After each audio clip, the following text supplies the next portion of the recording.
సోదరులు సహోదరులకి ప్రభునేస్తున్నాను వందనం.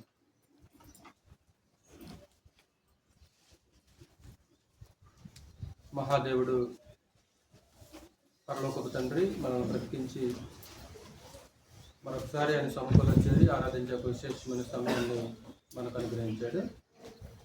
చదివిన లేఖన భాగంలో నుంచి ఈరోజు ఒక అంశాన్ని ఆలోచించాక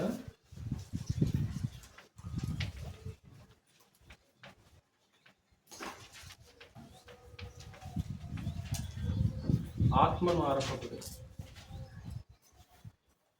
అనే సందేశం గురించి మనం కొద్ది నిమిషాలు నేర్చుకుందాం. శ్రద్ధగా మనసు పెట్టి వినాల్సిందిగా వేడుకుంటున్నాను.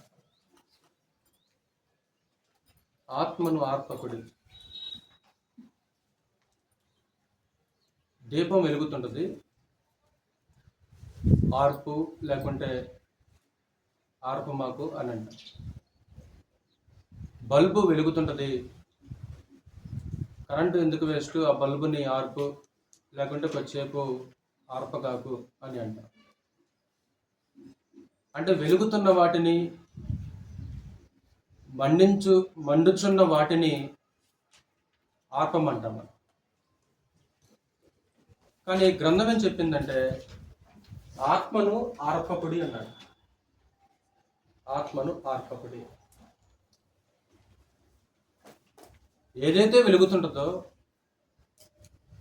ఏదైతే మండుచుంటుందో, మండుతున్న దానిని ఆర్పొద్దు అంటాం, లేకుంటే ఆర్పమంటాం.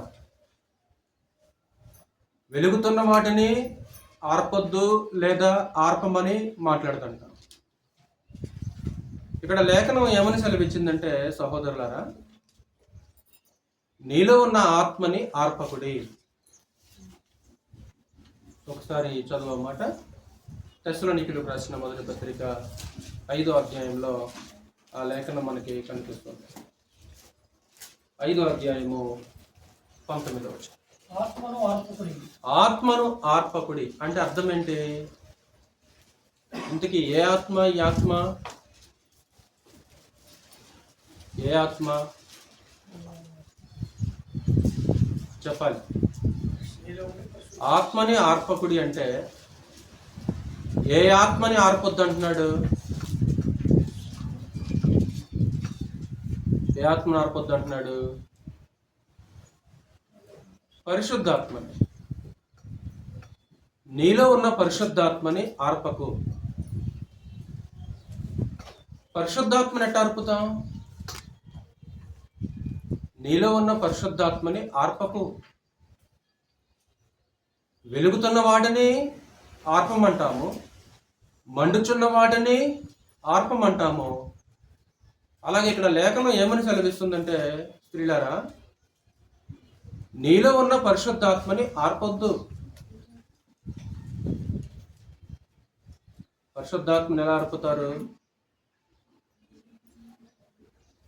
ఎలా పరిశుద్ధాత్మని ఆర్పుతారు అనే సందేశాన్ని కొద్ది నిమిషాలు మనం ఆలోచించాక, ఈరోజు నిజంగా ఇక్కడ కూర్చున్న మన దేహాల్లో పరిశుద్ధాత్మ వెలుగుతున్నాడా? ఈరోజు ఇక్కడ కూర్చున్న మన దేహాల్లో పరిశుద్ధాత్మ మండుచున్నాడా? పరిశుద్ధాత్మ మండుచున్నాడా లేదా పరిశుద్ధాత్మ ఆరిపోయాడా? పరిశుద్ధాత్మ మండుచున్నాడో ఆరిపోయాడో అనే సంగతులు మనం ఎలా తెలుసుకోవచ్చు? ఎలా తెలుసుకోవచ్చు? నీలో పరిశుద్ధాత్మ మండుచున్నాడా? నీలో పరిశుద్ధాత్మ ఆరిపోయాడా? పరిశుద్ధాత్మని ఆర్పకు. ఒక మనిషి పరిశుద్ధాత్మను పొందిన ఒక వ్యక్తి ఆ పరిశుద్ధాత్మని మరలా ఎలా ఆర్పుతాడు? ఆత్మని ఎలా ఆర్పుతాడు? ఈరోజు నిజంగా పరిశుద్ధాత్మ మనలో ఉన్నాడా? మనల్ని మండిస్తున్నాడా? ఒకవేళ మనలో మండిస్తుంటే పరిశుద్ధాత్మని ఆర్పొద్దు అనే ఒక హెచ్చరిక లేఖనం మనకి ఇస్తున్నట్లు మనం చూడవచ్చు. ఇందులో మొట్టమొదటిగా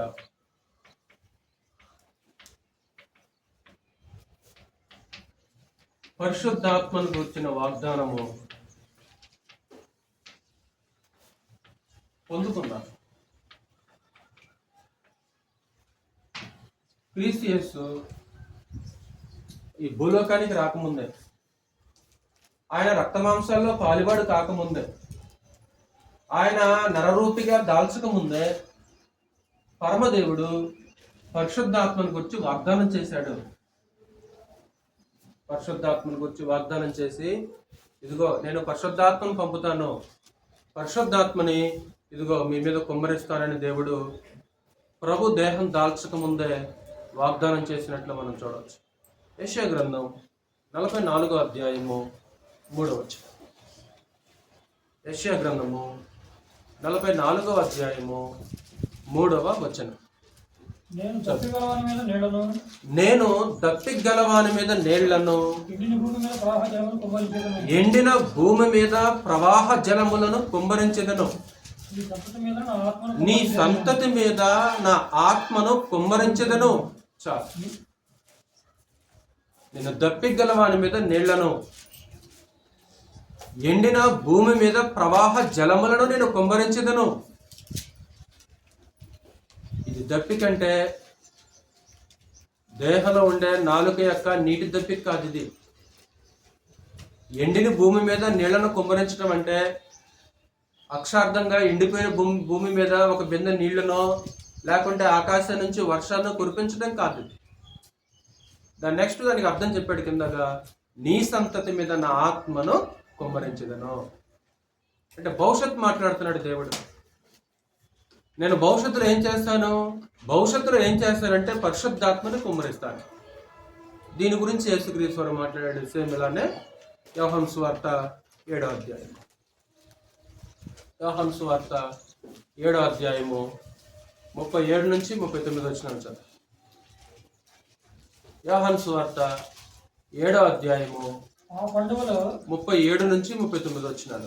ఆ పండుగలో మహాదినమైన అంత్య దినమున యేసు నిలిచి ఎవడైనను దప్పిగొని ఎడల నా యొద్దకు వచ్చి దప్పిక తీర్చుకోవాలి. ఏంటి ఆ దప్పిక? అది పండుగ చివరి దినం. ఆ పండుగ చివరి దినాన ప్రభునేశ్వరు లేచి నిలిచి, మీలో ఎవడైనా దప్పికొన్నాడా, మీలో ఎవరికైతే దాహం వేస్తుందో, ఎవడైతే దప్పికొన్నాడో వాడు నా ఎద్దకు వచ్చి దప్పిక తీర్చుకోవాలి. అంటే దాహం తీరాలంటే ఎవరి దగ్గరకు రావాలి? దాహం తీరాలంటే ఎవరి దగ్గరకు రావాలి? ఎవరి దగ్గరకు రమ్మంటున్నాడు అక్కడ ప్రభు వారు? తన దగ్గరికి రమ్మంటున్నాడు.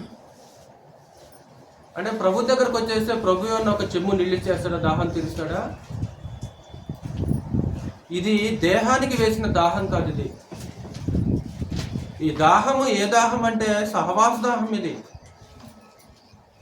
ఇది సహవాస దాహమే తప్ప నీటి దాహం కాదు.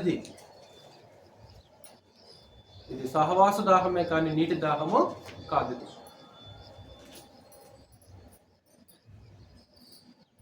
ఈరోజు నిజంగా సహవాస దాహాన్ని మనం కలిగి ఉన్నామా? ఈరోజు నిజంగా సహవాస దాహాన్ని కలిగి ఉంటే, మాటిమాటికి చెప్తున్నానని ఏమనుకోవద్దు, కేవలం ఆదివారం మనం రాము. ఒకవేళ కేవలం మనం ఆదివారం మాత్రమే సంఘంగా కూడుకొని మిగతా రోజుల్లో సంఘంగా కూడుకోవడం లేదంటే అసలు నీకు సహవాస దాహం ఉందో లేదో. ఇది నీటి దాహం కాదు, ఇది సహవాస దాహం. ఇది దుప్పి నీటి వాగుల కొరకు ఆశపడినట్లు దేవా నీ కొరకు నా ప్రాణము ఆశపడుచున్నది. అది సహవాస దాహం. నేను ఈ అగ్ని జ్వాలల్లో యాతన పడుచున్నాను. లాజరు యొక్క తన చిటికన వ్రేలు నీళ్ళల్లో ముంచి నా నాలుకను చల్లార్చుటకు లాజరుని పంపు. పాతాళ లోకంలో నాలుక ఉంటుందా? పాతాళ లోకంలో శరీరం ఉంటుందా? ధనవంతుడు చనిపోయి పాతి పెట్టబడును అంటే అతని శరీరం ఎక్కడ పాతి పెట్టబడింది? భూమి మీద. పాతాళ లోకంలో ధనవంతుడు దేహంతో ఉన్నాడా? లేడు. పాతాళ లోకంలో ధనవంతుడికి నాలుకుందా? లేదు. కానీ ఆయన ఏమంటాడు? తన వ్రేలి కొనను నీళ్లలో ముంచి నా నాలుకను చల్లార్చుటకు లాజరును పంపు. నీకు నాలుకుందా? లేదు. మరే దాహం అది? అది సహవాస దాహం. అది పాతాళ లోకానికి వెళ్ళిన ధనవంతుడు దేవునితో సహవాసాన్ని కోరుకుంటున్నాడు. నేను మరలా చెప్తున్న మరొక మాట ఏంటంటే, ఈరోజు ఇక్కడ కూర్చున్న వాళ్ళు ఎంతమంది సహవాస దాహం కలిగి ఉన్నారు? ఒకవేళ సహవాస దాహం కలిగి ఉంటే ఆ దాహం తీర్చుకోవాలంటే ఎవరి దగ్గరికి రావాలి? ప్రభు దగ్గరికి రావాలి. ప్రభు ఎక్కడ ఉంటాడు? ప్రభు ఎక్కడ ఉంటాడు? 7 నక్షత్రములు తన కుడి చేత పట్టుకొని 7 దీపస్తంభముల మధ్య సంచరించేవాడు. అంటే దీపస్తంభం అంటే సంఘం. అంటే సంఘముల మధ్యలో క్రీస్తు ప్రభు ఉంటాడు. అంటే నువ్వు సహవాస దాహాన్ని తీర్చుకోవాలంటే నువ్వు ఎక్కడికి రావాలి? ప్రభు ఎక్కడుంటే నువ్వు అక్కడికి రావాలి. ప్రభు ఎక్కడ ఉంటాడు? ఇదిగో నేను దీపస్తంభాల మధ్య సంచరిస్తుంటాడు. ఏంటిదా దీపస్తంభము? సంఘము. ఈరోజు నిజంగా నువ్వు ఏ దాహం కలిగి ఉన్నావు సహోదరా? నీకున్న దాహం ఏంటి? ఏ దప్పికతో నువ్వు అల్లాడిపోతున్నావు? దేనితోటి నువ్వు తృష్ణ కొనుచున్నావు? దేని మీద నీకు అపేక్ష ఉంది? దేని మీద నీకు అపేక్ష? ఒక దుప్పి నీటి వాగుల కొరకు ఆశపడినట్లు దేవా, ఆ తృష్ణ కీర్తనకారుడికి ఉన్నట్లు ఈరోజు నీకు నాకు ఉందామా? ఆ తృష్ణ ఉందా? ఆ దాహం ఉందా? కాబట్టి ఎవడైనా దప్పికొంటే నా దగ్గరకు వచ్చి దాహం తీర్చుకోవాలి. చదువు, నెక్స్ట్ మాట చదువు. యోహాను సువార్త 7వ అధ్యాయం. నా యందు విశ్వాసముంచువాడెవడో లేఖనము చెప్పినట్టు. లేఖనం ఎక్కడ చెప్పింది? నా యందు విశ్వాసముంచువాడు లేఖనము చెప్పినట్లు వాని కడుపులో నుండి ఏం పారుతాయి అంట?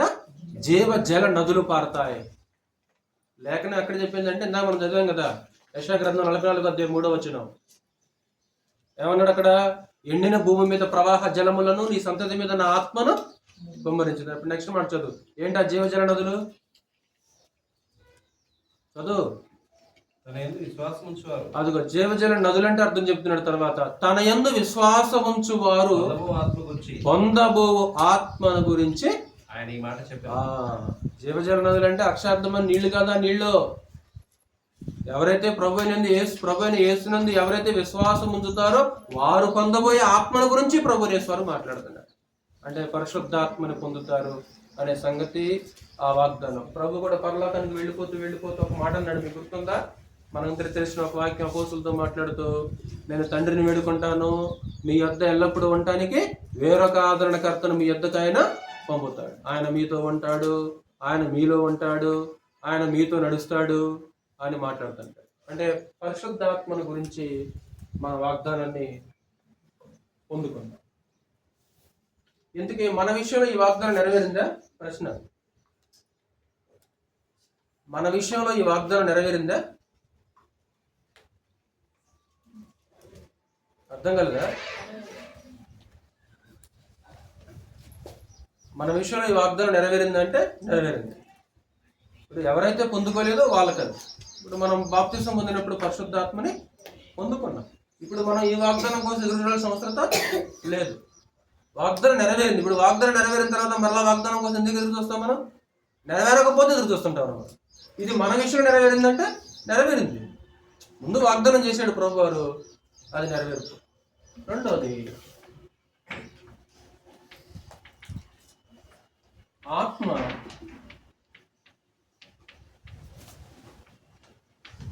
ఎక్కడ ఉంటాడు? ఈరోజు మనం తెలుసుకున్న సందేశం ఏంటంటే ఆత్మను ఆర్పకుడి అన్నాడు. ఇంతకీ ఆత్మ ఎక్కడ ఉంటాడు? ఆత్మ ఎక్కడ ఉంటాడు? సరిగ్గా పరిశుద్ధాత్మ ఎక్కడ ఉంటాడు? పరిశుద్ధాత్మ ఎక్కడ ఉంటాడు? పరిశుద్ధాత్మ ఎక్కడ ఉంటాడు?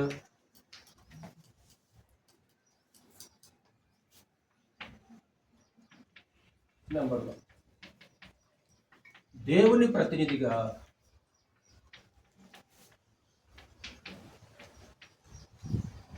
సంఘములో ఉంటారు. 2, వరముగా దేహంలో ఉంటారు.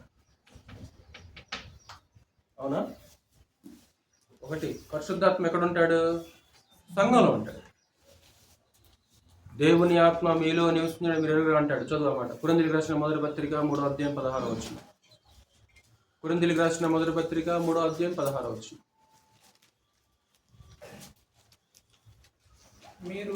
మీరు దేవుని ఆలయమై ఉన్నారని, మీరు దేవుని ఆలయమై ఉన్నారని, దేవుని ఆత్మ మీలో నివసించుతున్నాడని మీరు ఎరుగరా? అదిగో విన్నారా మామయ్య గారు? అక్కడ చూడు ఏమంటాడు? దేవుని ఆత్మ మీలో నివసించుచున్నాడనియు మీరు ఎరుగురా? అంటే దేవుని ఆత్మ అంటే ఎవరు అక్కడ? దేవుని ఆత్మ అంటాక పరిశుద్ధాత్మ. పరిశుద్ధాత్మ ఎక్కడ నివాసం చేస్తాడు? మీలో. మీలో అంటే మీలో, సంఘములో. మీలో అంటే సంఘములో. సంఘం ఎక్కడ కూడుకుంటే అక్కడికి ఎవరు వస్తారు? వాట్య పరిశుద్ధాత్మ వస్తాడు. దేవుని ఆత్మ మీలో నివసిస్తున్నాడు. అంటే సంఘం ఎక్కడ కూడుకుంటే అక్కడికి యేసుక్రీస్తు మాత్రమే కాక పరిశుద్ధాత్మ కూడా అక్కడ ఉంటాడు. కాబట్టి పరిశుద్ధాత్మ దేవుని యొక్క ప్రతినిధిగా సంఘంలో ఉంటాడు. రెండవది, వరముగా దేహంలో ఉంటాడు. ఎక్కడ ఉంటాడా? ఎక్కడ ఉంటాడు? దేహంలో, మన దేహంలో ఉంటాడు. ఒకటి సంఘంలో ఉంటాడు, రెండు దేహంలో ఉంటాడు. ఎప్పుడు పొందుకున్నాం ఈ పరిశుద్ధాత్మని మనము? తెలుసు కదా మీకు. పేతురు అన్నమాట మీకు గుర్తొస్తుందా? ఏమంటాడు? పాప క్షమాపణ నిమిత్తము ప్రతివాడు యేసుక్రీస్తు నామమున బాప్తిస్మము పొందుడు, అప్పుడు మీరు పరిశుద్ధాత్మ అను వరము పొందుడు. అంటే బాప్తిస్మం పొందిన వెంటనే ఎవరొచ్చారు మనలోకి? పరిశుద్ధాత్మ వచ్చాడు. మనలోనికి పరిశుద్ధాత్మ వచ్చాడు. ఈ పరిశుద్ధాత్మని మనం పొందుకోవాలంటే మీకు తెలిసినట్లు సువార్తకు విధేయత చూపించి, ప్రభు యేసుని విశ్వసించి, యేసు దేవుని కుమారుడిని ఒప్పుకొని, పాప క్షమాపణ నిమిత్తం ఎప్పుడైతే మనం బాప్తిస్మం పొందుతామో పరిశుద్ధాత్మ మనలోకి వస్తాడు. ఒకసారి అపోస్తుల కార్యములు 5వ అధ్యాయం 32వ వచనం చూడు ఒకసారి. అపోస్తుల కార్యములు 5వ అధ్యాయం 32వ వచనం. వినాలి. వినటానికి మీరు వచ్చింది ఇక్కడికి, నిద్రపోవడానికి మీరు ఇక్కడికి రాలేదు. దయచేసి వినాలి. నిద్రపోవటానికి లేకుంటే ఏదో ఆలోచించడానికి మనకి ఇల్లు ఉన్నాయి. ఎంతో సమయం మనం ఖాళీగా ఉంటాం. అప్పుడు ఆలోచించుకోవచ్చు, అప్పుడు ఆలోచించవచ్చు, అప్పుడు నిద్రపోవచ్చు. ఇది నిద్రించే స్థలం కాదు, ఇది ఆలోచించే స్థలం కాదు, ఇది దేవుని మాటలు వినే స్థలం. ఇది చెవిగలవాడు వినుగాక. అనేక సార్లు ఆ లేఖనం హెచ్చరిక మన గ్రంథంలో కనిపిస్తుంది. చెవిగలవాడు వినుగాక. చెవులుంటే ఖచ్చితంగా వినాలి. చెవులు ఉన్నదే వినటానికి. దయచేసి ఎప్పుడు కూడా దేవుని యొక్క మందిరంలో కూర్చొని, సంఘంలో కూర్చొని కన్ను ముయ్యొద్దు. మీరు కన్నులకి ఏమాత్రం కూడా కునుకుపాటు రానివ్వకండి. కన్నులకి ఎందుకు కునుకుపాటు వస్తుంది అంటే, వాక్యం విననప్పుడే కన్నులు కునుకుపాటు వస్తుంది. వాక్యం వింటే నిద్ర రాదు. వాక్యం మీద మనసు పెడితే నిద్ర రాదు. ఎప్పుడైతే మన మనసు, మన ఆలోచనలు వాక్యం నుంచి కొద్దిగా డైవర్ట్ అయిపోతాయో ఆటోమేటిక్గా కళ్ళు మూతపడతాయి. మనసు పెట్టండి, ఖచ్చితంగా నిద్ర రాదు. వాక్యం మీద మనసు పెడితే నిద్ర రాదు. చదువు ఇప్పుడు చదువు 5వ అధ్యాయం 32వ వచనం. మేమును దేవుడు తనకు విధేయులైన వారికి అంటే దేవుడు ఎవరికి అనుగ్రహిస్తాడు పరిశుద్ధాత్మని? విధేయులు. అవిధేయులకు అనుగ్రహించడు. విధేయత అవిధేయత రెండు వ్యతిరేక పదాలు. దేవుడు మళ్ళీ చదువు సార్. మేమును దేవుడు తనకు విధేయులైన వారికి అనుగ్రహించిన పరిశుద్ధాత్మయు. కాబట్టి ఎవరైతే విధేయత కలిగి ఉంటారో, సువార్తకు విధేయత, మరలది సువార్తకు ఎవరైతే విధేయత చూపుతారో వారికి దేవుడు పరిశుద్ధాత్మను అనుగ్రహిస్తాడు సమృద్ధిగా. అంటే ఒక చోట ఒక మంచి మాట చదువుదామా? తీతుకు రాసిన పత్రిక చూడండి సార్ ఒకసారి. తీతుకు రాసిన పత్రిక 3వ అధ్యాయంలో పరిశుద్ధాత్మను ఎంత అనుగ్రహించాడు? సమృద్ధిగా అంటాడు. ఇక్కడ అద్భుతమైన మాట మాట్లాడాడు. సమృద్ధిగా దేవుడు మనకి పరిశుద్ధాత్మను ఇచ్చాడు. తీతుకు రాసిన పత్రిక 3వ అధ్యాయం 6వ వచనం. మనం ఆయన కృప వలన నీతిమంతులమని నీతిమంతులమని తీర్చబడి నిత్య జీవమును గురించి నిత్య జీవమును గూర్చే నిరీక్షణ బట్టి దానికి వారసులమగుట దానికి వారసులు మగుటకై పరిశుద్ధాత్మ ఆ పరిశుద్ధాత్మను మన రక్షకుడైన యేసుక్రీస్తు ద్వారా ఆయన మన మీద సమృద్ధిగా కుమ్మరించెను. అబ్బబ్బా. ఏమ్మా, నీ మీద దేవుడు ఏం చేశాడంట? పరిశుద్ధాత్మని సమృద్ధిగా కుమ్మరించాడు, సమృద్ధిగా కుమ్మరించాడు. అంటే బాప్తిస్మం పొందిన వెంటనే మామయ్య గారు పరలోకపు దేవుడు ఏం చేశాడంటే పరలోకపు పరిశుద్ధాత్మని నీ మీద సమృద్ధిగా కుమ్మరించాడు. నీ మీద పరిశుద్ధాత్మని దేవుడు సమృద్ధిగా కుమ్మరించేశాడు. నీ దేహంలో పరిశుద్ధాత్మ ఉంటాడు, నీ శరీరం లోపల పరిశుద్ధాత్మ ఉంటాడు. పరిశుద్ధాత్మకు ఆలయం కూడా ఏంటో తెలుసా? దేహమే కదా, మీకు తెలుసు కదా. మీ దేహము పరిశుద్ధాత్మకు ఆలయమైనదని మీరు ఎరుగరా? కాబట్టి బాప్తిస్మం పొందినప్పుడు మనలోకి వచ్చిన పరిశుద్ధాత్మని ఏం చేద్దంటాడు శ్రవణం? ఆర్పొద్దు అంటాడు. ఆర్పొద్దు, ఆత్మను ఆర్పొద్దు. ఆయన మనలో నివసిస్తాడు. పరిశుద్ధాత్మ మనతో ఉంటాడు. మనలోకి వచ్చి ఏం చేస్తాడు పరిశుద్ధాత్మ? ఏం చేస్తాడు సార్? మనలోకి వచ్చి పరిశుద్ధాత్మ ఏం చేస్తుంటాడు? మనకు దేవుని యొక్క వాక్యాన్ని జ్ఞాపకం చేస్తుంటాడు. మనము దేవుని పిల్లలమని సాక్ష్యం ఇస్తుంటాడు. మనకి ప్రార్థనలో సహాయం చేస్తుంటాడు, విజ్ఞాపనం చేస్తుంటాడు మన తరపున. ఒకవేళ మనం ఏదైనా పొరపాటు చేయడానికి ముందుకెళ్ళామనుకో, ఇదిగో నువ్వు దేవుని కుమారుడు కదా, ఇదిగో నువ్వు దేవుని యొక్క కుమార్తె కదా, ఇదిగో నువ్వు పొరపాటు చేయకూడదు కదా అని లోపలని పరిశుద్ధాత్మ ఏం చేస్తున్నాడు? మనకి సాక్ష్యం ఇస్తుంటాడు. నువ్వు దేవుని కుమారుడు అండి, నువ్వు ఈ పని ఎలా చేస్తావు అని ఆత్మ నీలో ఉండి నీకు సాక్ష్యం ఇస్తుంటాడు. నిన్ను మండిస్తుంటాడు, నిన్ను నడిపిస్తుంటాడు, నిన్ను ప్రేరేపిస్తుంటాడు, నిన్ను పురికొల్పుతుంటాడు. ఎవరి పని ఇదంతా కూడా? పరిశుద్ధాత్మ పని, దేవుని యొక్క ఆత్మ పనిది. నీలోకి వచ్చి నిద్రించే వ్యక్తి కాదు ఆయన.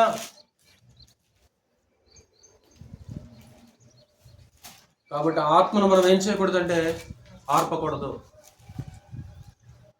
ఇప్పుడు మన శరీరంలో మన ఆత్మ లేకపోతే శరీరం ఏమైపోతుంది? శ్రమ అయిపోతుంది. అంతే కదమ్మా? ఇప్పుడు మన శరీరంలో ఆత్మ వెళ్ళిపోయింది అనుకో, శరీరం ఏమైపోద్ది? శ్రమ అయిపోద్ది. ఆత్మ మారిపోతే ఆత్మీయంగా ఏమైపోతాం? ఒకవేళ ఆత్మ పరిశుద్ధాత్మ ఆరిపోతే ఆత్మీయంగా మనం ఏమైపోతాం? ఒకసారి శరీరం చల్లబడుతుంది. శరీరానికి కూడా తగినంత వేడి కావాలి. శరీరంలో తగినంత వేడి లేకపోతే శరీరం కనుక అంతా చల్లబడదు అనుకో, హఠాత్తుగా మరణాలు వస్తాయి కదా, చచ్చిపోతారు ఖచ్చితంగా. అంటే శరీరం చల్లబడితే, శరీరం చల్లగా ఆరిపోతే చావే. మరి పరిశుద్ధాత్మ ఆరిపోతే, అందుకే ఏమంటే జీవించుచున్నామన్న పేరు మాత్రం ఉన్నది కానీ నీవు మృతుడు. అంటే శరీరం చల్లబడితే చావు వచ్చేస్తుంది. మరి ఆత్మ చల్లబడిపోతే, పరిశుద్ధాత్మ నీలో చల్లబడిపోతే, నీలో ఉన్న పరిశుద్ధాత్మ ఆరిపోతే, నిన్ను మండిస్తూ, నిన్ను పురికొల్పుతూ, నిన్ను రేపుతున్న పరిశుద్ధాత్మ ఆరిపోతే ఆత్మీయంగా నువ్వేమైపోతావు? మరి ఆత్మీయంగా నీ స్థితి ఏంటి, నా స్థితి ఏంటి? నేడు మనలో పరిశుద్ధాత్మ మండుచున్నాడా లేకుంటే ఆరిపోయాడమా? ఎలా తెలుసుకోవచ్చు ఈ విషయాన్ని? ఈరోజు ఎలా తెలుసుకోవచ్చు? నీలో నాలో ఉన్న పరిశుద్ధాత్మ మండుచున్నాడా లేకుంటే ఆరిపోయాడా? చల్లారిపోయాడా పరిశుద్ధాత్మ ఏమన్నా? ప్రారంభంలో బాప్తిస్మం పొందిన ప్రారంభంలో పరిశుద్ధాత్మ ఎలా మండించేవాడు? బాప్తిస్మం పొందిన ప్రారంభంలో పరిశుద్ధాత్మ మనల్ని ఏం చేసేవాడంటే అద్భుతంగా మండించేసేవాడు. రోజులు గడిచే కొద్దీ, సంవత్సరాలు గడిచే కొద్దీ నిజంగా ఆ మంట ఉందా ఈరోజు? ప్రారంభంలో ఉన్న మంట ఉందా అంటే ప్రారంభంలో ఉన్న మంట లేదు ఈరోజు. ఆ మంట ఏమైపోతుంది అనమాట? చల్లారిపోతుంది, ఆరిపోతుంది. అంటే మంట ఆరిపోతుందంటే పరిశుద్ధాత్మ ఏమైపోతున్నాడు? పరిశుద్ధాత్మ ఆరిపోతున్నాడు. ఒకవేళ పరిశుద్ధాత్మ ఆరిపోతే, ఒకవేళ పరిశుద్ధాత్మ లేకపోతే మన ఆత్మస్థితి ఏంటి? దేవునికి మనకున్న సంబంధం ఏంటి? ఒకవేళ ఆత్మ ఆరిపోతే దేవునికి నీకు సంబంధం ఉంటుందా? ఎందుకు ఈ మాట ఒకసారి తెస్సలోని పత్రికలకు వెళ్దాం. వాళ్ళతో ఏ సందర్భంలో పౌలు విషయాన్ని మాట్లాడుతున్నాడు? ఏ సందర్భంలో పౌలు విషయాన్ని మాట్లాడుతున్నాడు? తెస్సలోనికలో ఉన్న సంఘంతో ఈ మాట మాట్లాడుతున్నాడు. వాళ్ళు వాస్తవానికి వాళ్ళ వాక్యం అంగీకరించిన తీరు ఎంతో అద్భుతమైనది. ఇంతకు ఆత్మను ఆర్పబడని ప్రారంభంలో పౌలు ఎవరితో మాట్లాడుతున్నాడు? తెస్సలోనికేలో ఉన్న సంఘంతో మాట్లాడుతున్నాడు. ఇంతకీ తెస్సలోనికే సంఘం యొక్క ఆత్మీయ స్థితి ఏంటో మనకు అర్థమైతే అసలు ఆత్మను ఆర్పడం అంటే ఏంటో మనకు అర్థమైంది. అసలు తెస్సలోనికే స్థానిక సంఘం ఎలాంటి స్థితిలో ప్రారంభించబడింది? ఎలాంటి స్థితిలో ప్రారంభించబడింది అంటే ఎలాంటి స్థితిలో వాళ్ళు వాక్యం అంగీకరించేశారు? 1వ అధ్యాయం, తెస్సలోనికి రాసిన మొదటి పత్రిక 1వ అధ్యాయంలో వాళ్ళు వాక్యం అంగీకరించినప్పుడు ఒక భయంకరమైన శ్రమ, వాక్యం అంగీకరించిన తర్వాత కూడా ఒక భయంకరమైన శ్రమలో ఉన్నట్లు మనం చూడవచ్చు. 1వ అధ్యాయము 4 నుంచి చదువు ఒకసారి. ఏలయనగా దేవుని వలన ప్రేమింపబడిన సహోదరులారా, మీరు ఏర్పరచబడిన సంగతి అనగా మా సువార్త మాటతో మాత్రము గాక శక్తితోను పరిశుద్ధాత్మతోను సంపూర్ణ నిశ్చయతోను మీ యొద్దకు వచ్చి ఉన్న సంగతి మాకు తెలియను. మీ నిమిత్తము మేము మీ ఎడల ఎట్టి వారమై ఉంటిమో మీరెరుగుదురు. పరిశుద్ధాత్మ వలన కలుగు ఆనందముతో గొప్ప ఉపద్రవమందు మీరు వాక్యమును అంగీకరించి. అంటే ఎలాంటి స్థితిలో వాక్యం అంగీకరించారు శాంతియా వాళ్ళు? ఎలాంటి స్థితిలో వాళ్ళు వాక్యం అంగీకరించారు? ఇప్పుడు పౌలు వెళ్ళి వాక్యం ప్రకటించాడమ్మా. అపోస్తలుల కార్యంలో ఏ అధ్యాయంలో చెప్తారా? అపోస్తలుల కార్యంలో ఏ అధ్యాయంలో పౌలు తెస్సలోనికి వెళ్ళాడు తమ్ముడు? గుర్తొస్తుందా? తెస్సలోనికేలో పౌలు వెళ్ళి వాక్యం చెప్పాడు కదా. ఎక్కడ మనకు కనిపిస్తుంది? అది అపోస్తలుల కార్యంలో కనిపిస్తుంది. ఎక్కడ ఏ అధ్యాయంలో మనకు కనిపిస్తుంది? చూడొద్దు, ఇప్పుడేం చూడొద్దు, మీరు అపోస్తలుల కార్యం చూడొద్దు. మీకు గుర్తుందా లేదని అడుగుతున్నాను. అంటే తెస్సలోనికేలో ఏ స్థితిలో వాళ్ళు వాక్యం అంగీకరించారంట? వాళ్ళకు వాక్యం అంగీకరించినప్పుడు ప్రశాంతంగా వాళ్ళ జీవితాలు లేవు. ఏమంటాడు అక్కడ? గొప్ప ఉపద్రవమందు మీరు వాక్యమును అంగీకరించారు. అంటే ఆ ఊర్లో ఒక భయంకరమైన ఉపద్రవము, ఒక భయంకరమైన శ్రమ వచ్చేసింది. అలాంటి శ్రమలో కూడా వాళ్ళు ఏం చేశారంటే వాక్యానికి లోబడ్డారు. అద్భుతం, అది మహా అద్భుతం. అది వాళ్ళు నిజంగా మనలా డినామినేషన్లు కాదండి, లేకుంటే యూదులు కూడా కాదు. ఎక్కువ మంది విగ్రహారాధికులు వాళ్ళు, మళ్ళీ అన్ని జనులు వాళ్ళు ఎక్కువ. కింద విషయం చెప్తున్నాడు, మీరు విగ్రహములను విడిచిపెట్టి. అంటే అలాంటి ఉపద్రవంలో కూడా వాళ్ళు విగ్రహాలను విడిచిపెట్టి జీవము గల దేవునికి ఏమైపోయారు? దాసులు అయిపోయారు. మరి వాక్యం అంగీకరించిన తర్వాత కూడా శ్రమలు వచ్చినాయా? 2వ అధ్యాయం 14 వచ్చిన చూడు ఒకసారి. వాక్యం అంగీకరించే ముందు శ్రమ ఉంది, వాక్యం అంగీకరించిన తర్వాత అక్కడే 2వ అధ్యాయం 14 వచ్చిన. అవును సహోదరులారా, యోదయలో క్రీస్తు యేసునందున్న దేవుని సంఘములను పోలి నడుచుకున్న వారైతే వారు యూదుల వలన అనుభవించినట్టి శ్రమలే మీరును మీ సొంత దేశస్థుల వలన అనుభవించితిరి. అంటే వాక్యం అంగీకరించేటప్పుడు ఉపద్రవము, వాక్యం అంగీకరించిన తర్వాత కూడా వాళ్ళకి బహు భయంకరమైన శ్రమ వచ్చినట్లు మనం చూడవచ్చు. ఇంకా ప్రారంభంలో ఎలా ఉన్నారు? ఇంకా వాళ్ళు 2వ వచనం చూడ ఒకసారి. 1వ అధ్యాయం 2వ వచనంలో కూడా 1వ అధ్యాయం 2వ వచనం, విశ్వాసముతో కూడిన మీ పనిని ప్రేమతో కూడిన మీ ప్రయాసమును యేసుక్రీస్తునందలి. అంటే వాళ్ళలో విశ్వాసం ఉంది, ప్రేమ ఉంది, నిరీక్షణ ఉంది, ఓర్పు ఉంది కదా, బాగున్నారు కదా. కానీ ఈ పత్రిక రాసే సమయానికి వాళ్ళ ఆత్మీయ స్థితి ఎలాగుందో తెలుసామా? కొంచెం దారి తెలుగుతున్నట్లు కనిపిస్తుంది. కొంచెం దారి తెలుగుతున్నట్లు కనిపిస్తుంది సహోదరులారా. ఏం చేస్తాను తెలుసా? వాళ్ళు ఏం చేస్తారంటే దేహాన్ని పవిత్రంగా కాపాడుకోవట్లేదు. వాళ్ళు తెస్సలోనికేలో వాక్యం అంగీకరించేటప్పుడు బాగా అంగీకరించిన తర్వాత కూడా శ్రమలు వచ్చినాయి. కానీ కాలక్రమంలో వాళ్ళు తమ దేహాన్ని పవిత్రంగా కాపాడుకోవట్లేదు. 2, సహోదరులకి మోసం చేస్తున్నారు. 3, ఏ పని చేయకుండా సోమరులుగా ఉండి పరుల జోలికి పోతున్నారు. అంటే ఎలాంటి స్థితిలో వాక్యం అంగీకరణ అంటే ప్రారంభంలో వారిలో పరిశుద్ధాత్మ మండించాడు. అంటే ప్రారంభంలో పరిశుద్ధాత్మ మండించాడు, పరిశుద్ధాత్మ యొక్క మంట వారిలో ఉంది. కానీ కాలక్రమంలో ఆ మంట ఇప్పుడు ఏమైపోతుంది? దేవత మాట్లాడుతున్న ఈ విషయాన్ని, ఆత్మను ఆర్పకుడి.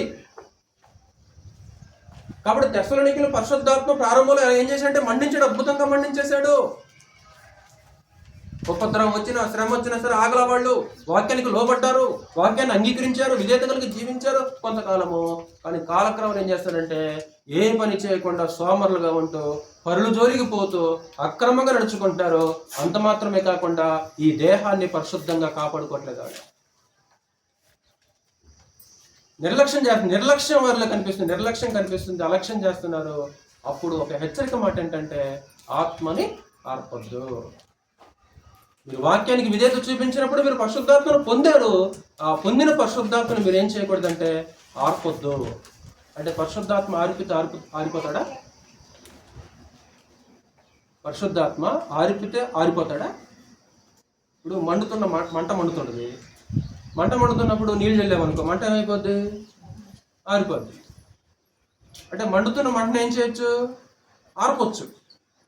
ఇప్పుడు పరిశుద్ధాత్మ కూడా మనలోకి వచ్చి మనల్ని మండిస్తుంటాడు. ఇప్పుడు మనలో మండిస్తున్న పరిశుద్ధాత్మని ఆర్పితే ఆరిపోతాడు.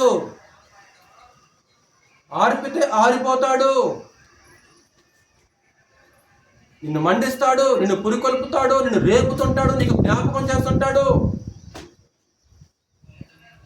జ్ఞాపకం చేస్తున్నా సరే, రేపినా సరే, ఏముంది అందరు చేస్తారా, ఎవరు చేస్తారా ఇవన్నీ, ఏమైందిలే చేయకపోతే ఏమైంది. ఎప్పుడైతే ఒక నిర్లక్ష్యం ఆవహిస్తుందో, ఎప్పుడైతే అలక్ష్యంగా మనం ఉంటామో, ఎప్పుడైతే దేహాన్ని పవిత్రంగా కాపాడుకోకుండా మనం బ్రతుకుతుంటామో, మనలో ఉన్న పరిశుద్ధాత్మ ఉంటాడా లేకుంటే ఆరిపోతుంటాడా? ఒక కీలకమైన సూత్రం సహోదరులారా, మీకు అర్థమవుతుందో లేదో నేను చెప్తున్న సందేశము. ఈరోజు మనం నేర్చుకున్న సందేశం ఏంటంటే పరిశుద్ధాత్మని ఆర్పకుడి. ఒకసారి 4వ అధ్యాయం చూడండి. ఒకసారి ఇంకా ఏం చేస్తున్నారు వాళ్ళు? అక్కడ 4వ అధ్యాయం 7వ వచనం చూడండి. ఒకసారి 4వ అధ్యాయం 7వ వచనం. పరిశుద్ధులగుటకే దేవుడు మనలను పిలిచిన గాని. అంటే వాడు ఎలాగున్నారు? ఎవరితో మాట్లాడుతాడు? ఈ మాట తెస్సలోనికీయులతో మాట్లాడుతున్నాడు. అంటే ఈ మాట పలుకుతున్నాడు అంటే దాని అర్థం ఏంటి? పరిశుద్ధులగుటకే దేవుడు మనల్ని పిలిచిన గాని అపవిత్రులుగా ఉండుటకు. అంటే సువార్త ద్వారా పిలువబడిన తర్వాత కూడా ఎలాగున్నారు వాళ్ళు? వాక్యానికి లోబడిన తర్వాత ఎలాగున్నారు? వాక్యానికి లోబడిన తర్వాత కూడా ఒక అపవిత్రమైన జీవిత విధానం కొనసాగిస్తున్నారు. ఎప్పుడైతే అపవిత్రమైన జీవిత విధానం జరుగుద్దో పరిశుద్ధాత్మ ఏమైపోతాడు? నెక్స్ట్ మాట కూడా చదివి. కాబట్టి ఉపేక్షించువాడు మనిషిని ఉపేక్షింపడు గాని తన పరిశుద్ధాత్మను అనుగ్రహించిన దేవుని ఉపేక్షించుతున్నాడు. ఉపేక్ష అంటే అశ్రద్ధ, అలక్ష్యం, నిర్లక్ష్యం అన్నమాట. ఉపేక్ష అనే పదానికి తెలుగు అర్థం ఏంటంటే, లేదా పర్యాయ పదము అశ్రద్ధ, అలక్ష్యం అన్నమాట. కాబట్టి ఆత్మ ఎక్కడ ఉంటాడు అనే సంగతిలో ఆలోచన చేశాము. మూడవది, మొదట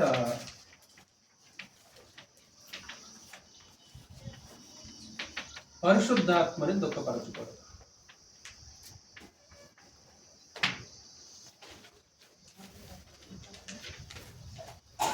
పరిశుద్ధాత్మ ఎక్కడ ఉంటాడు తెలుసుకున్నాం? చెప్పండి ఒకసారి సహోదరులారా. పరిశుద్ధాత్మ ఎక్కడ ఉంటాడు చెప్పాలి. ఒకటి సంఘంలో ఉంటాడు, రెండోది దేహంలో. ఇప్పుడు మన దేహంలో ఉన్న పరిశుద్ధాత్మని, సంఘంలో ఉన్న పరిశుద్ధాత్మని ఏం చేయకూడదు? మొట్టమొదటిగా దుఃఖపరచకూడదు. మొట్టమొదటి పరిశుద్ధాత్మను దుఃఖపరుస్తుంటాం. ఆయన దుఃఖపరిచినా సరే మనం మారు మనసు పొందామని మనకు జ్ఞాపకం చేస్తుంటాడు, రేపుతుంటాడు, పురుకొల్పుతుంటాడు. ఆయన ఎంత సాక్ష్యం ఇచ్చినా, ఎంత జ్ఞాపకం చేసినా, ఎంత రేపినా, ఎంత పురుకొల్పినా సరే మారు మనసు పొందకుండా మనస్సాక్షికి వాత వేసుకుంటూ జీవితాన్ని కొనసాగించేస్తే పరిశుద్ధాత్మ, దుఃఖపడిన పరిశుద్ధాత్మ కాలక్రమం ఏమైపోతాడు? నిన్ను వదిలిపెట్టేస్తాడు అంతే. ఇప్పుడు అసౌకర్యంగా ఉన్న ఇంట్లో మనం ఉండగలమా? అసౌకర్యంగా ఉన్న ఇంట్లో మనం ఉండగలమా? చేతులు ఎత్తండి, నేను ఉంటానండి. అసౌకర్యంగా ఉన్న ఇంటిలో ఒక్క గంట కూడా, ఒక అరగంట కూడా మనము ఉండాలి. పరిశుద్ధాత్మకు ఇల్లేది దేహం. మరి ఒకవేళ పరిశుద్ధాత్మకి ఈ ఇంటిలో అసౌకర్యంగా ఉంటే ఉంటాడా? ఆయన ఎందుకు ఉంటాడు? ఇప్పుడు నువ్వే ఉండలేకపోతే కృష్ణమూర్తి దగ్గర ఉంటావా? ఇప్పుడు బంధువులు ఇంటికి వెళ్ళామండి, ఏదో ఒక మనం వెళ్ళిన తర్వాత వాళ్ళు అసౌకర్యంగా ఫీల్ అవుతున్నారు, ఒక అరగంట ఉంటామా? వద్దు, వెళ్ళిపోదాం. పై మొక్కడానికేమో ఉండండి, 2 రోజులు, 1 రోజు నుండి అంటున్నారు. కానీ వాళ్ళ ఫీలింగ్, వాళ్ళ మొహం ఫీలింగ్ చూస్తుంటే మాత్రం ఇది అసౌకర్యంగా ఉంది. ఒక్క గంటను ఉంటాం మనం అన్నా. మరి నువ్వునే ఉండలేకపోతే పరిశుద్ధాత్మకు ఇల్లు ఈ దేహం కదా. మరి ఈ దేహంలో ఉన్న పరిశుద్ధాత్మ అసౌకర్యంగా ఫీల్ అయిపోతే పరిశుద్ధాత్మ ఉంటాడా సహోదరులారా? ఒకవేళ పరిశుద్ధాత్మ లేకపోతే, ఒకవేళ పరిశుద్ధాత్మ విడిచి వెళ్ళిపోతే నిజంగా దేవునికి నీకు నాకు సంబంధం ఉందా? ఇంతకీ నీలో నాలో పరిశుద్ధాత్మ మండుచున్నాడా, ఆరిపోయాడా? నీలో నాలో పరిశుద్ధాత్మ ఉన్నాడా, మండిస్తున్నాడా నీలో? తెలిసిన లేఖనమే కదా, చదువు అన్నమాట. ఎఫెసీయులకు రాసిన పత్రిక 4వ అధ్యాయము 30వ వచనం. ఎఫెసీయులకు రాసిన పత్రిక 4వ అధ్యాయం 30వ వచనం. దేవుని పరిశుద్ధాత్మను దుఃఖపరచుకుడి, విమోచన దినము వరకు ఆయన యందు మీరు ముద్రింపబడి ఉన్నారు. దేవుని పరిశుద్ధాత్మని దుఃఖపరచుకుడి. నీకు ఎప్పుడు దుఃఖం వేస్తుందిరా? మనకి ఎప్పుడు దుఃఖం వేస్తుంది?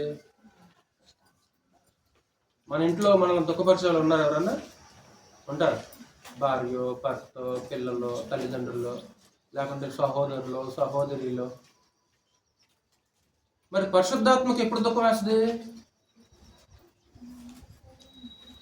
దేవుని పరిశుద్ధాత్మని దుఃఖపరచుకుడి.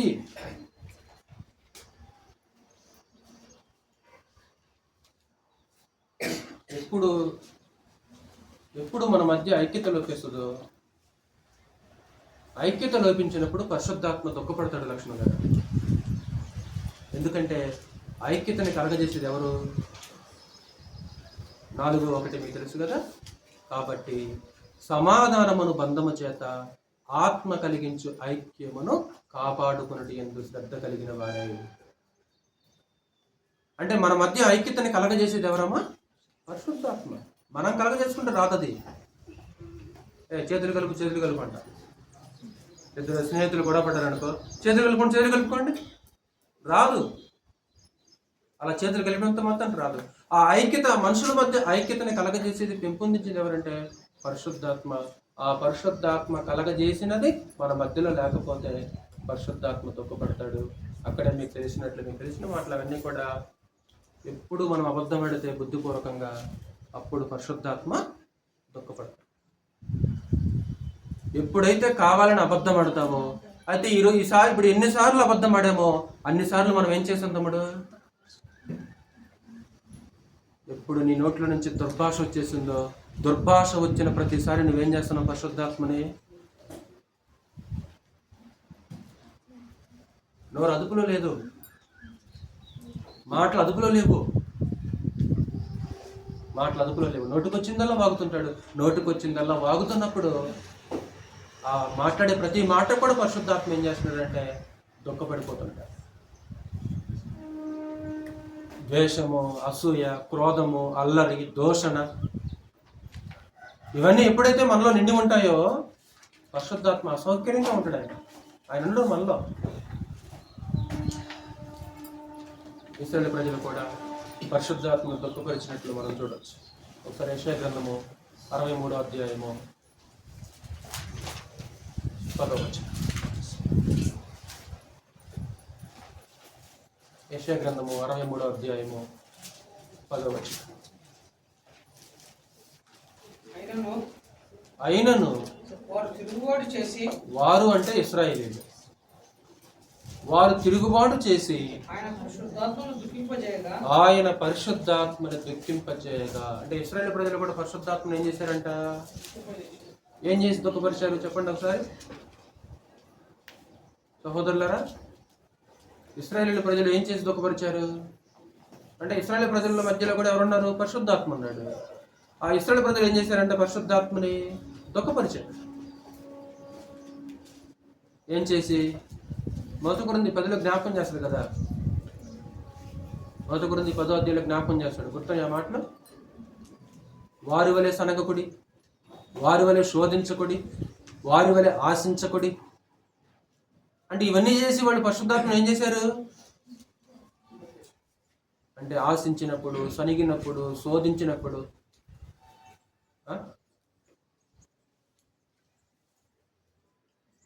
అయినా మనలో ఉండి ఒకవేళ దుఃఖపరిచావా, ఒకవేళ మనలో ఉండి హెచ్చరిస్తుంటాడు, రేపుతుంటాడు, పురుకొలుస్తుంటాడు, అయినా మార్చుకోకుండా, మారుమనసు పొందకుండా అలానే మనసాక్షికి వాత వేసుకుంటూ జీవితాన్ని కొనసాగితే, జీవితాన్ని వెళ్ళబుచ్చుకుంటే పరిశుద్ధాత్మ ఆడుకోతాడు.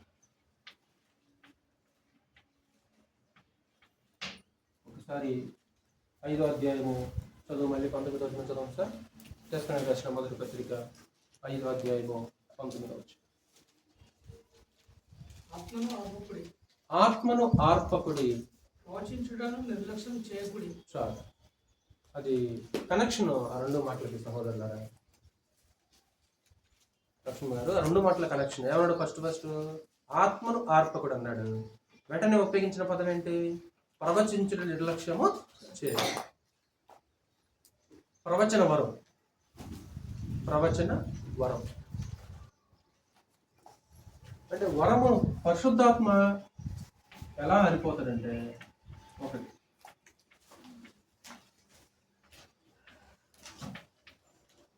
వరమును అలక్ష్యము చేయటం వలన.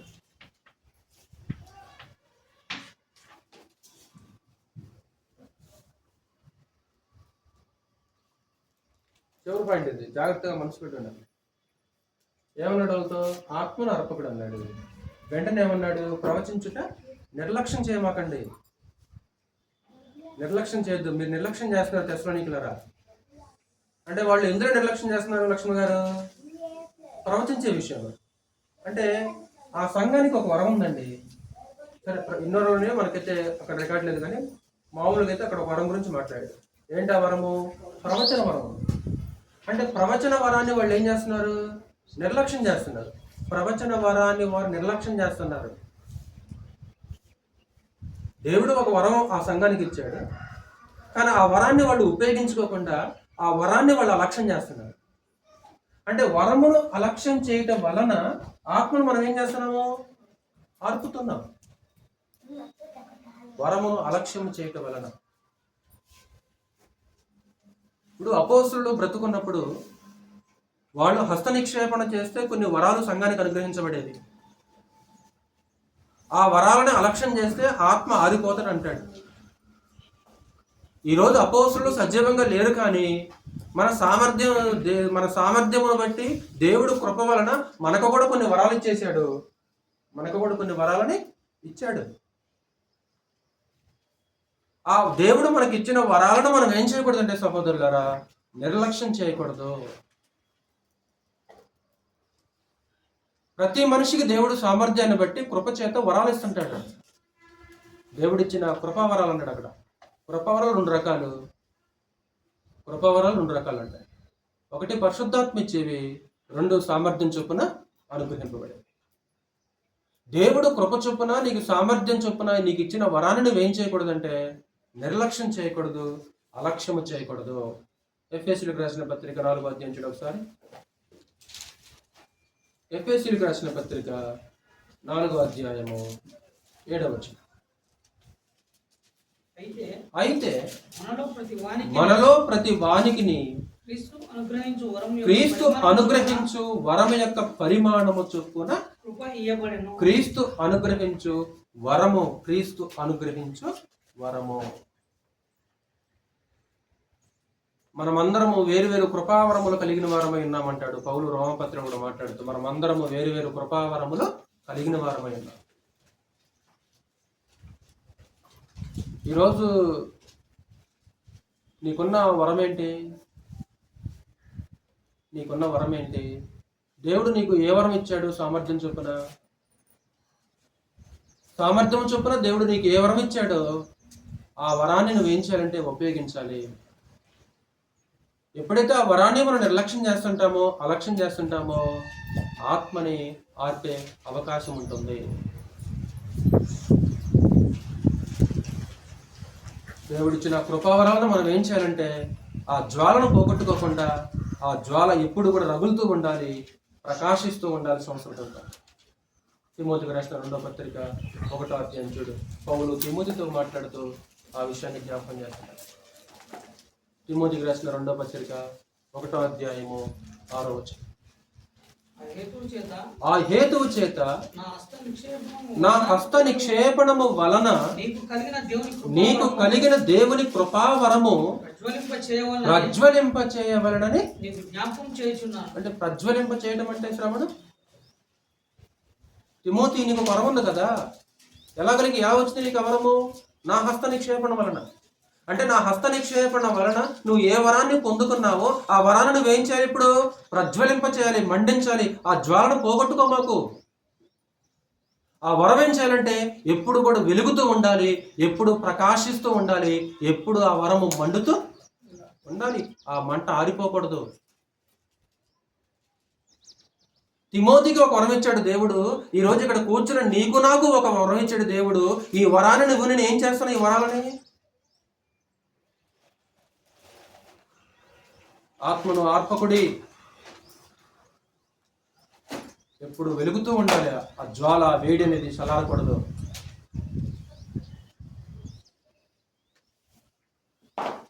నిజంగా పరిశుద్ధాత్మ మండిస్తున్నాడా?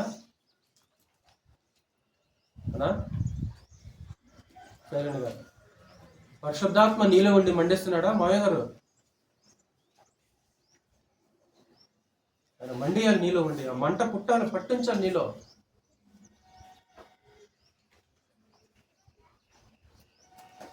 ఒకవేళ ఎప్పుడైతే పరిశుద్ధాత్మ ఆరిపోతాడో దేవునికి మనకి సహవాసం అనేది ఉండదు. గుర్తుంచుకోవచ్చు. ఆయనకి మనకి ఎలాంటి సంబంధాలు ఉండవు. ఆ మంట ఆరిపోకుండా ఏం చేయాలంటే ఆ పరిశుద్ధాత్మ మండిస్తున్నప్పుడు, రేపుతున్నప్పుడు నువ్వు దాని ప్రకారంగా నడుచుకోవాలి.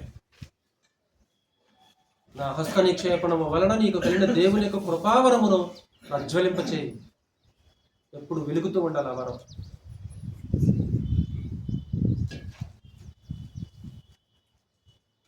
లూకాసు వార్త 12వ అధ్యాయం ఒకసారి. లూకాసు వార్త 12వ అధ్యాయం 35వ వచనం. లూకాసు వార్త 12. మీ నడుములు కట్టుకొని యుండుడి, మీ దీపములు వెలుగుచుండనియుడి. ఆరిపోవద్దు. దీపం, ఈ దీపం వెలుగుతూ ఉండాలి ఎప్పుడు. మీకు తెలుసుగా 10 మంది కన్యకల యొక్క ఉపమానంలో 5 దీపాలు ఏమైపోయినాయి? ఇంతకు ఏమైపోయినాయి? లోపలికి ఆహ్వానించబడ్డారా? ఈరోజు మరి మన దీపం వెలుగుతుందా? మండుతుందా? ఆరిపోవడానికి సిద్ధంగా ఉందా? లేకుంటే ఆరిపోయే జ్వాలగా ఉందా మందే? లేకుంటే రగులుతుందా? ఆత్మచేత రగిలిపోవాలి లక్ష్మణ్ గారు, సహోదరులారా. ఆ మంట ఎప్పుడు మనలో ఉండాలి. ఆ మంట చల్లారకూడదు. జయరాజ్ ఆయన మండిస్తుంటాడు. ఉపద్రవంలో వాక్యం అంగీకరించిన వాళ్ళు, అంగీకరించిన తర్వాత కూడా శ్రమలో కూడా నిలకడగా ఉన్నవాళ్ళు, కాలక్రమంలో ప్రవచన వరాన్ని ఏం చేస్తారన్న వాళ్ళు ఆత్మను ఆర్పకుడి, ప్రవచించడం నిర్లక్ష్యము చేయదు. నీకున్న టాలెంట్ ఏంటి? వరం అంటే మనకు అర్థం కూడా టాలెంట్ అనుకుందాం. నీకున్న టాలెంట్ ఏంటి? నీ టాలెంట్ని దేవుని కొరకు ఉపయోగించకపోతే,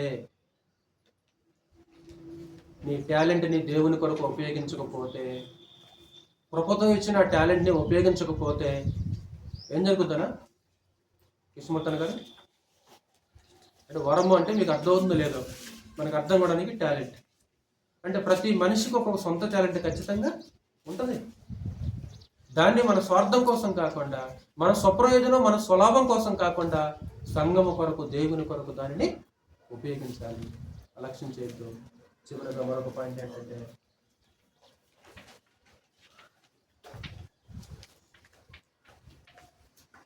శరీర కార్యములు జరిగించుగలరు. శరీర కార్యాలంటే ఏంటి? శరీర కార్యాలంటే ఎప్పుడైతే శరీర కార్యాల ప్రకారంగా మనం నడుస్తామో, జరిగిస్తామో, ఆత్మ దుఃఖపట్టం మాత్రమే కాదు కానీ ఆరిపోయే అవకాశం కూడా ఉంది. శరీర కార్యాలు, శరీరేచ్ఛలు. దావీదు ప్రార్థన చేస్తూ ఒక మాట అన్నాడు, నీ సన్నిధిలో నుండి నన్ను త్రోసివేయకము, నీ పరిశుద్ధాత్మను నా యొద్ద నుండి తీసివేయకము. అంటే పరిశుద్ధాత్మను ఇచ్చిన దేవుడు తీసేస్తాడు సరిత. దావీదు అక్కడ ఏమన్నాడు? నీ సన్నిధిలో నుంచి నన్ను త్రోసివేయ మాకు, నీ పరిశుద్ధాత్మను నా యొద్ద నుండి.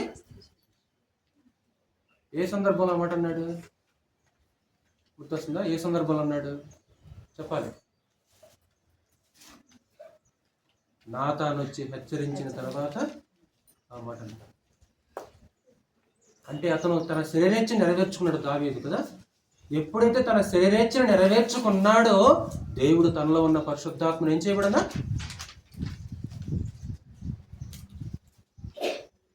శరీరేచ్ఛల ప్రకారంగా మనం నడుస్తుంటే ఆయన వ్యభిచారం చేశాడు, మనకేం సెలవిచ్చాడు? వ్యభిచారము చేయవద్దని చెప్పబడిన మాట మీరు విన్నారు కదా, నేను మీతో చెప్పినది ఏమనగా మోహపు చూపు. మోహపు చూపు చూస్తుంటే, అందులో కొనసాగుతుంటే కూడా పరిశుద్ధాత్మ ఉంటాడా? ఆయన వ్యభిచారం చేశాడు, వ్యభిచారం చేసిన తర్వాత నాతను వచ్చి హెచ్చరించాడు, అప్పుడు ఏడుస్తూ ప్రార్థన చేస్తున్నాడు, అయా తండ్రి యెహోవా దయచేసి నీ పరిశుద్ధాత్మ నా యొద్ద నుంచి తీసేయమాకయ్యా. ఇప్పుడు క్రొత్త నిబంధన చట్ట ప్రకారంగా క్రీస్తు యేసు యొక్క డిక్షనరీలో వ్యభిచారం అంటే అందులో కొనసాగే వ్యక్తికి కూడా పరిశుద్ధాత్మ ఉంటాడా? తప్పు చేసి ఆదాము ఏదైనా పోగొట్టుకున్నాడు. దేవుని యొక్క మాట వినకుండా సౌలు కూడా పరిశుద్ధాత్మను కోల్పోలేదు. లక్ష్మణ్ గారు తమ్ముడు కోల్పోయాడు. సౌలు కూడా ఇశ్రాయేల్ రాజు, మొట్టమొదటి రాజు సౌలు కూడా ఏమైపోయాడు? శైలన్ గారు, యెహోవా ఆత్మ సౌలును విడిచిపోయి. అంటే ఆదాము ఏదైనా పోగొట్టుకున్నాడు, సౌలు పరిశుద్ధాత్మను పోగొట్టుకున్నాడు, దావీదు కూడా పరిశుద్ధాత్మను పోగొట్టుకోవడానికి సిద్ధంగా ఉన్నాడు. తర్వాత అతను మారుమనసు పొందాడు. అతను మారుమనసు పొంది ఏడుస్తూ ప్రార్థన చేయటం వలన దేవుడు కనికరించాడు. ఈరోజు ఎప్పుడైతే మనం కూడా శరీరేచ్ఛల ప్రకారంగా, శరీర కార్యాల ప్రకారంగా మనం నడుస్తుంటామో నీలో ఉన్న పరిశుద్ధాత్మ దుఃఖపడతాడు, అలాగే పరిశుద్ధాత్మ ఆరిపోతాడు. చదువు మాట 51వ కీర్తన 10-11 చదవండి ఒకసారి. 51వ కీర్తన 10-11 వచ్చిన నేను ముగించేస్తాను. దేవా నాయందు శుద్ధ హృదయము కలగజేయము, నా అంతరంగములో స్థిరమైన మనసును. ఒకసారి చెడిపోయింది నాయన, నా మనసు చెడిపోయింది, దయచేసి నూతనంగా నాకు ఒక నూతన మనసు పుట్టించు. తర్వాత నీ సన్నిధిలో నుండి నెట్టివేయబడతాడు, మెడబెట్టి గెంటేస్తాడు, నీ పరిశుద్ధాత్మను పరిశుద్ధాత్మను తీసేయొద్దు. ఎప్పుడు తీసేస్తాడు పరిశుద్ధాత్మని? ఇప్పుడు నీలో నాలో ఉన్న పరిశుద్ధాత్మను దేవుడు తీసేస్తాడు. నీ సన్నిధిలో నుంచి నన్ను త్రోసివేయొద్దు. నీ సన్నిధికి దూరంగా బ్రతకడం నా వల్ల కాదు. ఆదామును ఏదైనా తోటలో నుంచి బయటకు గెంటేయలేదా? అలాగే దావీదు ఇక్కడ మాట్లాడితే ఏమంటాడు? నీ సన్నిధిలో నుంచి నన్ను త్రోసివేయ మాకు, గెంటే మాకు. ఆ శరీరేచ్ఛలను చంపాలి సహోదరులారా, వాటిని చంపుకోవాలి మనం. ఆరోగ్యం కోసం ఆహారం అలవాట్లు చంపుకోలేదా నువ్వు? ఏమా అంటే శరీరం మీద ఉన్న ప్రేమతోటి కొన్ని ఆహారపు అలవాట్లు చంపుకున్నావే, నోటిని కట్టేసుకున్నావే. మరి దుర్భాషాడే విషయం ఎందుకు నీ నోరు కట్టేసుకోవట్లేదు? నువ్వు ఎందుకు నోరు లేస్తుంది? ఏనా తినే విషయంలోనేమో నోటికి తాళం వేసుకున్నావు, తినే విషయంలో నోటికి తాళం వేసుకున్నా, కానీ మాట్లాడుకునే విషయంలో మాత్రము నోటికి తాళం వేలా. ఏదొస్తుంది నోటికి? ఏదొస్తుంది? నోటికి చిక్కం పెట్టుకోవాలి. భక్తిహీనులు నా ఎదుట ఉన్నప్పుడు నేను ఆ నోటికి చిక్కము ఉంచుకుందని అనుకుంటే నోటికి తాళం వేసుకోవాలి. నోటికి కళ్ళం వేసుకోకుండా ఎవడైనా భక్తి గలవాడని అనుకుని ఎడల వాని భక్తి వ్యర్థమే. అది వ్యర్థమైన భక్తి. అది పరిశుద్ధాత్మ లేకపోతే చివరికి బహుమాడుతారు. రోమిలికి రాసిన పత్రిక 8వ అధ్యాయము 9వ వచనం. ఆత్మ లేకపోతే రోమిలికి రాసిన పత్రిక వినాలి. దేవుని ఆత్మ మీలో నివసించి ఉన్న ఎడల మీరు ఆత్మ స్వభావము గలవారే గాని శరీర స్వభావము గలవారు కారు. అదుగో ఎవడైనను క్రీస్తు ఆత్మ లేనివాడైతే అసలు నువ్వెవడవో నేనెవడనో. ఎవడైనను దేవుని ఆత్మ లేనివాడైతే, పరిశుద్ధాత్మ లేని వాళ్ళు దేవుని సంబంధులు, దేవునికి సహవాసం ఉండదు. భార్య మనలో పరిశుద్ధాత్మ లేకపోతే, మనలో ఆత్మ ఆరిపోతే ఆరని మంటల్లోనికి వెళ్ళే అవకాశం ఉంది. అది ఆరని అగ్నిగుండం. అది ఆరిపోతుంది. అందుకే ఏమంటాడు, అగ్ని ఆరదు పురుగు చాలు. అగ్ని ఆరిపోయి అగ్ని కాదు. ఎవరు ఆరిపోయిన అగ్నిలోనికి వెళ్ళిపోతారంటే ఆత్మని ఆర్పుకున్న వాళ్ళు, ఆత్మని పోగొట్టుకున్న వాళ్ళు. కాబట్టి నీలో ఉన్న నాలో ఉన్న పరిశుద్ధాత్మను మనము పోగొట్టుకోకూడదు. ఆ పరిశుద్ధాత్మని దుఃఖపరచకూడదు. ఆ పరిశుద్ధాత్మని ఏం చేయకూడదు అంటే ఆర్పకూడదు. మన దేహము పరిశుద్ధాత్మకి ఒక దేవాలయము, మన దేహము పరిశుద్ధాత్మకి ఒక ఇల్లు. పరిశుద్ధాత్మ అసౌకర్యంగా ఫీల్ కాకూడదు, ఇబ్బందిగా ఫీల్ కాకుండా ఈ దేహము పరిశుద్ధాత్మ నివసింపదగే విధంగా ఏం చేయాలంటే మనం కాపాడుకోవాల్సిన అవసరం ఉంటుంది. గురించి చేస్తున్నాను. ఒకసారి గుడికి చూడండి. ఈరోజు మనం నేర్చుకున్న సందేశం ఏంటంటే ఆత్మను పరిశుద్ధాత్మను గురించిన వాగ్దానం ఏం చేశాము? పొందుతాం. ప్రభు భూలోకానికి రాకముందే ఇదిగో ఎండిన భూమి మీద ప్రవాహ జలమును కుమ్మరించదను, ఇదిగో నీ సంతతి మీద నా ఆత్మను కుమ్మరించదని అంటాడు. యేసుక్రీస్తు ఆ పండుగలో కూడా ఏమన్నాడు? నా యందు విశ్వాసం ఉంచేవాడెవడో వాడి కడుపులో నుంచి జీవజల నదులు వారును. ఏంటా నదులు అంటే ఆత్మను పొందుకుంటాడు. అంటే పరిశుద్ధాత్మను పొందుకుంటాడు. ఇంతకు ఆత్మ ఎక్కడ ఉంటాడు? సంఘంలో ఉంటాడు. అలాగే మన దేహంలో వరముగా ఉంటాడు. ఎప్పుడు వస్తాడు మనలోకి పరిశుద్ధాత్మ? అది తనకు విధేయులైన వారికి అంటే కదా, ఎవరైతే సువార్తకు విధేయత చూపించి విశ్వసించి యేసు దేవుని కుమారుని ఒప్పుకొని బాప్తిసం పొందుతారో అప్పుడు వాడు పరిశుద్ధాత్మని పొందుతారు. పరిశుద్ధాత్మని కొంచెం కుమ్మరించాడా, సమృద్ధిగా కుమ్మరించాడా? ఇదిగో పరిశుద్ధాత్మ నా దేవుడు సమృద్ధిగా మన మీద కుమ్మరించాను. ఏం చేస్తాడు? వచ్చి మన జ్ఞాపకం చేయటము, సహాయం చేయటము, విజ్ఞాపనం చేయటం, మనల్ని పురుకొల్పటం, రేపటం, సాక్ష్యం ఇవ్వటం. ఒకవేళ లైన్ తప్పుతున్నాం అనుకో, తప్పకూడదని లోపల నుండి ఏం చేస్తుంటాడు? సాక్ష్యం ఇస్తుంటాడు, హెచ్చరిస్తుంటాడు. మొదట పరిశుద్ధాత్మని ఏం చేయకూడదు? దుఃఖపరచకూడదు. ఆత్మని దుఃఖపరచకూడదు. ఎప్పుడు అబద్ధము, ద్వేషము, దోషణ, అల్లరి, క్రోధము, ఈ శరీర కార్యాలు ఉన్నాయి కదా, శరీర ఇచ్చలు, ఎప్పుడైతే వాటి ప్రకారంగా మనం జరిగించేస్తుంటామో పరిశుద్ధాత్మ దుఃఖపడతాడు. ఆత్మను ఆర్పకుడు అంటే వరమును అలక్ష్యం చేయటం వలన, అలాగే శరీర కార్యములు జరిగించుట వలన. పరిశుద్ధాత్మను దుఃఖపరచకుండా ఆయన సంతోషింపజేసే విధంగా ముందుకెళ్దామండి. శ్రద్ధగా అక్కడ మీ అందరికీ ప్రభు చేస్తున్నామని మనం అర్థం చేసుకుంటున్నాను. ప్రభు చేసే త్యాగాన్ని జ్ఞాపకం చేసుకుంటూ 116వ కీర్తన మనం